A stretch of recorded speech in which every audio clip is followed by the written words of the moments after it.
Ayan, ang kailangan hawakan ng dalawang paa mo upang mayroon kang maklip siya. Ayan.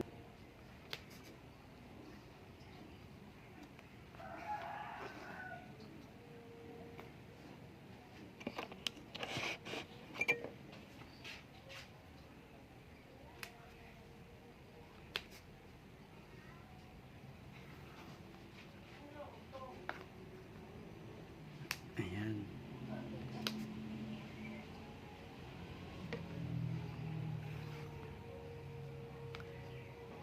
Kaunting ko lang, yung pasensya lang, kadang tiis lang.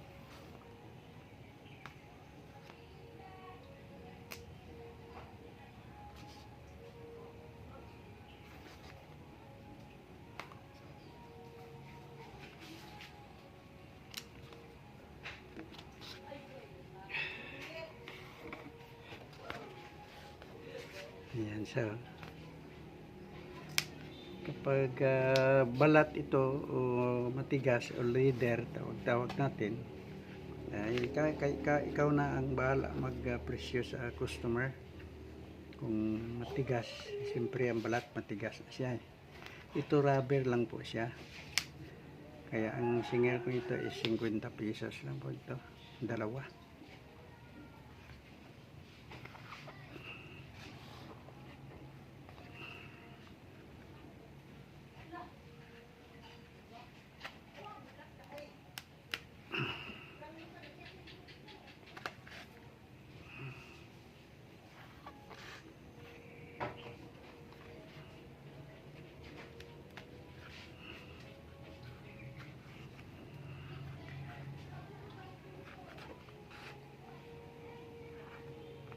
Itong skills na ito ay kasi skills ito siya.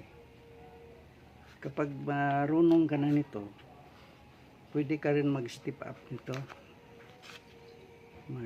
Kuan ikaw. Pwede ka magpunta sa paggawa natin ng slipper. Marami lang pangangailangan natin kung doon na tayo, pero kung mag-repair ka lang, hindi masyado ang mga materials. Tools lang, materials mo, wala kang materials na bibilhin dito, yung pangtahi mo lang. Kasi mayroon ka namang mayroon ka namang punson, mayroon ka namang hilo, mayroon ka namang nylon, pwede rin yan. Yan na, may maliit ka na gunting, pwede na siya. At kung sa ibang araw mag-upgrade ikaw, tinatawag natin, gusto mo nang gumawa ng sapatos, pwede rin. Ito ang step lang ito para may ara kang idea, no? Kita mo na yung mga marikina. Sa marikina, wala na siya sing kuan, wala na siya sing malaking shop, dahil ang mga siya bahay-bahay. Tapos ang mangyari diyan, mga pamilya gumawa na sila, tapos mayroong mga wholesaler na gabili sa kanilang mga ginawa. At sa karami nila,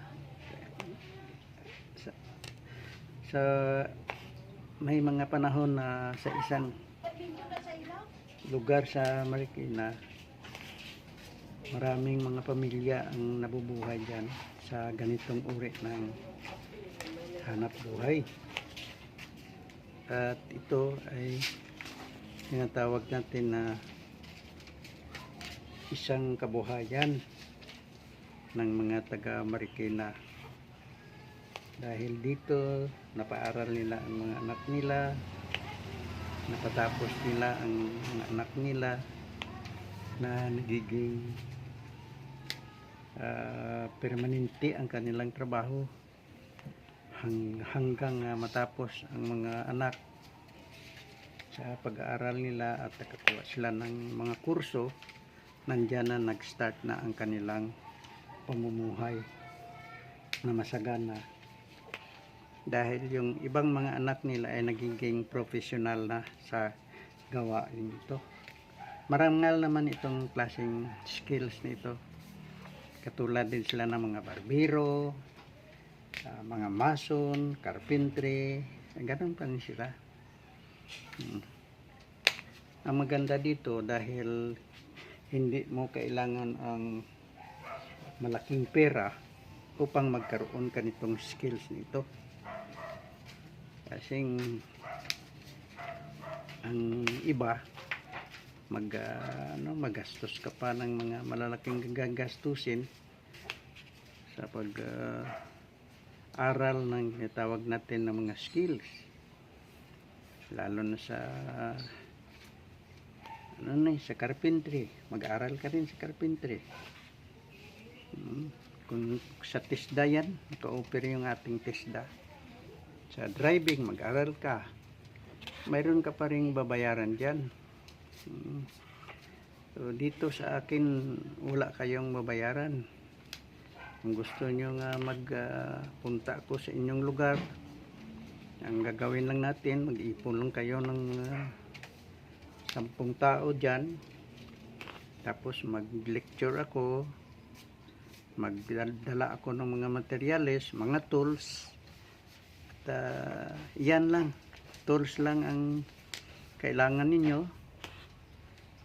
At alam nyo naman na ang mga tools ay hihingi yan sa akin, tapos ako lang magturo, libre na ang pagtuturo sa skills na ito. Sino mga interesado dyan, magporma lang kayo dyan, basta hindi kailangan mayroon mga minimum na 10 na attendance, at sa 10 attendance na yan, magkaroon tayo ng session 1 day session lang.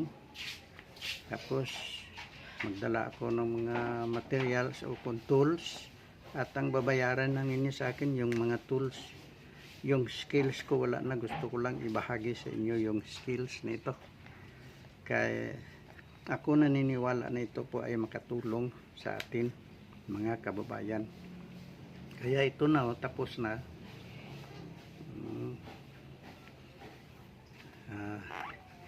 Okay nito, yan na ho, tapos na siya.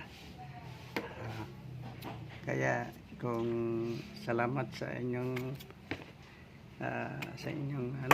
panahon, ito na po sila, pares na po sila, yan na.